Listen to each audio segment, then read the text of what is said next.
তো 12 নম্বর অঙ্কটা আছে a মাইনাস 1 বাই এর মান হচ্ছে 1, তবে দেখা হচ্ছে a cube minus 1 by a cube সমান সমান 4। তো এটা কিন্তু মান নির্ণয় না, এটা হচ্ছে আমাদের প্রতিপাদন, দেখাতে বলছে। যখন দেখাতে বলবে এবং প্রমাণ করতে বলবে তখন আমরা কি করব, বাম পক্ষ অথবা ডান পক্ষ নিয়ে কাজ করব। তো এটা সমাধান করলে দেওয়া আছে, প্রথমে লিখব যে দেওয়া আছে a মাইনাস 1 বাই এর মান হলো 1।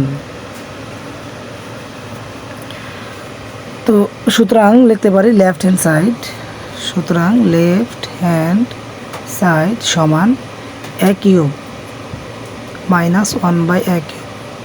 a কিউব মাইনাস b কিউবের সূত্র a মাইনাস b তার whole cube plus 3ab 1 by a into a minus b। এখন উপর নিচে কাটাকাটি, এটার মান হচ্ছে 1 কিউব প্লাস 3 ইন্টু কত 1, তাহলে 1-এর কিউব দিলে তো 1ই হয়, 1 প্লাস 3 সমান সমান 4। নির্ণয় কি রাইট হ্যান্ড সাইড শর্ট।